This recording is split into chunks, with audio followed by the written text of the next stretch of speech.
Good day everyone. आज हम देखेंगे अनसैचुरेटेड और सैचुरेटेड सॉल्यूशन में क्या फर्क होता है। By the way, I am Kash, your visual teacher, and welcome to my channel learn with ease. हम कॉन्सेप्ट डिस्कस करने के साथ साथ बुक से रीडिंग भी करते हैं। बुक से रीडिंग के दौरान लर्नर्स अपने पेंसिल और हाइलाइटर अपने पास रखना है ताकि हम शॉर्ट क्वेश्चंस को लिख सकें और इम्पोर्टेंट टेक्स्ट को हाईलाइट कर सकें। लर्नर्स, आज के लेसन में हम देखेंगे सैचुरेटेड सॉल्यूशंस क्या होते हैं और ये किस तरह से बनाए जाते हैं। हम देखेंगे अनसैचुरेटेड सॉल्यूशंस क्या होते हैं और ये किस तरह से बनाए जाते हैं। Are you ready? So, let's get started. Formation of unsaturated and saturated solutions.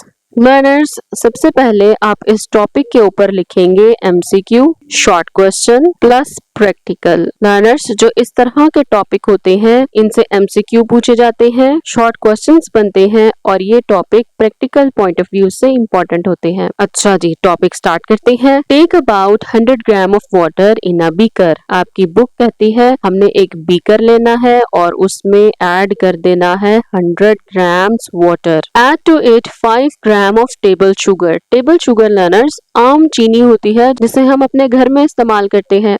हम 5 ग्राम चीनी लेंगे और इस बीकर में ऐड कर देंगे एंड स्टिर इट, और उसे मिक्स करेंगे। The sugar will dissolve in water. हम देखेंगे चीनी कुछ ही देर में पानी में हल हो जाएगी।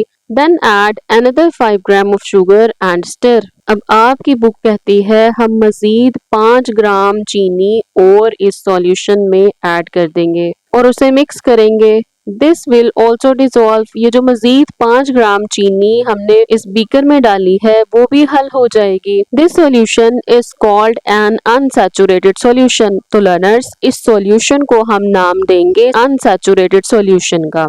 अब लर्नर्स, आप सबसे पहले इस लाइन को करेंगे हाईलाइट, फिर मैं आपको समझाऊंगी इसका मतलब क्या है। आप इस पे मार्क कर लें SQ। ये बनता है शॉर्ट क्वेश्चंस, और क्वेश्चन लिख लें, अपनी बुक पर ही लिख लें learners. What are saturated solution? What is saturated solution? A solution which can dissolve more amount of a solute at a particular temperature is called an unsaturated solution. वो solution जो अपने अंदर मजीद solute को dissolve करने की capacity रखता है एक खास टेम्परेचर पर लर्नर्स, उसको हम नाम देंगे अनसैचुरेटेड सॉल्यूशन का। आपने ये सॉल्यूशन बनाया, 100 ग्राम पानी में 10 ग्राम चीनी डाली है, तो लर्नर्स इसके अंदर मजीद आप शुगर को ऐड करके डिसॉल्व कर सकते हैं। मींस इस सॉल्यूशन में solute in the form of sugar मजीद ऐड हो सकता है। तो इस तरह के सॉल्यूशन को हम कहेंगे अनसैचुरेटेड सॉल्यूशन, यानी उसमें अभी और कैपेसिटी है अपने अंदर सॉल्यूट को डिसॉल्व करने की। लर्नर्स, अगर ये वीडियो लेक्चर्स आपको हेल्पफुल लगते हैं तो चैनल को सब्सक्राइब कर दीजिए और अपने फ्रेंड्स के साथ शेयर कीजिए।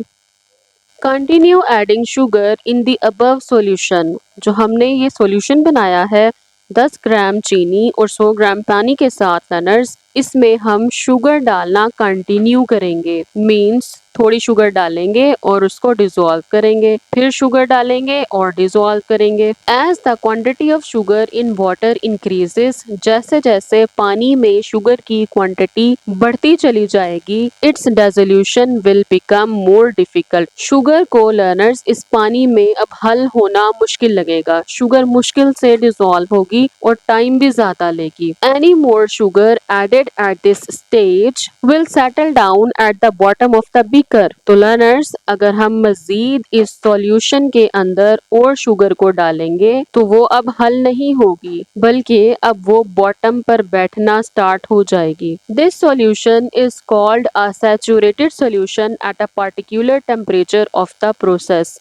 तो लर्नर्स, वो स्टेज जिस पर मजीद चीनी हल नहीं होगी और बॉटम पर बैठना स्टार्ट हो जाएगी, इस सॉल्यूशन को हम नाम देंगे सैचुरेटेड सॉल्यूशन का। तो लर्नर्स, आप करेंगे हाईलाइट और इधर लिखेंगे SQ। SQ stands for short question. Question भी लिख लें, what is saturated solution. A solution in which the maximum amount of solute has been dissolved in a particular amount of a solvent at a particular temperature is called a solution. वो solution जिसमें एक खास मिकदार में solvent solute की maximum amount को dissolve किया है एक खास टेम्परेचर पर लर्नर्स, वो कहलाएगा सैचुरेटेड सॉल्यूशन। जैसा कि लर्नर्स हम फिर से डायग्राम बना के समझते हैं। एक बीकर में हमने पानी लिया 100 ग्राम और टेम्परेचर को हम स्पेसिफाई कर लेते हैं रूम टेम्परेचर यानी कि 25 डिग्री सेल्सियस।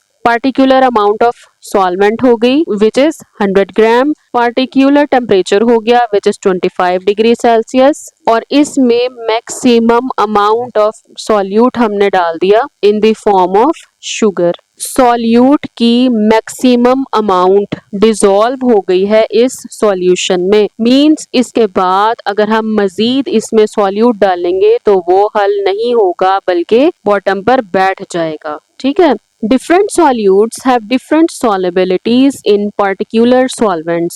मुख्तलिफ solutes की learners खास किस्म के solvents में solubilities मुख्तलिफ होती हैं। learners आपके लेवल पे ना जो हम solvent है वो इस्तेमाल करते हैं पानी, क्योंकि learners जो water है ना इसे हम कहते हैं universal solvent, तो आपने भी पानी को ही एज अ सॉल्वेंट कंसिडर करना है। For example, if the solutions of table sugar and sodium chloride are prepared, it is found that 36 gram of sodium chloride can dissolve in 100 gram of water at 20 degree Celsius to give a saturated solution. Draw करके समझते हैं learners. आपकी book कहती है एक beaker, इसमें पानी है 100 ग्राम और इसमें हमने डाला है 36 ग्राम सोडियम क्लोराइड और टेम्परेचर कितना है 20 डिग्री सेल्सियस।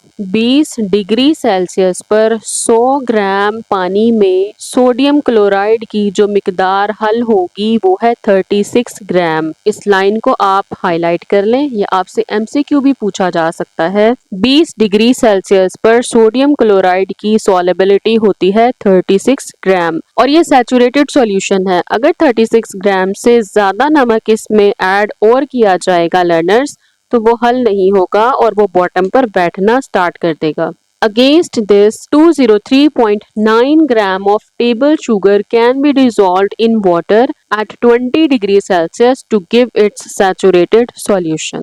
इस बात को भी लर्नर्स हम समझेंगे डायग्राम की मदद से। हमारे पास एक बीकर है, इस बीकर में हम लेंगे 100 ग्राम वाटर और इसमें ऐड करेंगे शुगर। कितनी जाएगी 203.9 ग्राम और टेम्परेचर कितना है 20 डिग्री सेल्सियस। 20 डिग्री सेल्सियस पर 100 ग्राम वाटर में लर्नर्स हम 203.9 ग्राम शुगर को ऐड कर सकते हैं। 203.9 ग्राम ये शुगर की सॉलेबिलिटी है, मींस के 20 डिग्री सेल्सियस पर 100 ग्राम वाटर में 203.9 ग्राम शुगर डिसॉल्व हो सकती है। ये सैचुरेटेड फॉर्म है। इससे ज्यादा मजीद जब हम चीनी ऐड करेंगे तो वो डिसॉल्व नहीं होगी बल्कि बॉटम में बैठना स्टार्ट हो जाएगी। In other words, the solubility of table sugar in water is far greater than that of sodium chloride at 20 degree Celsius.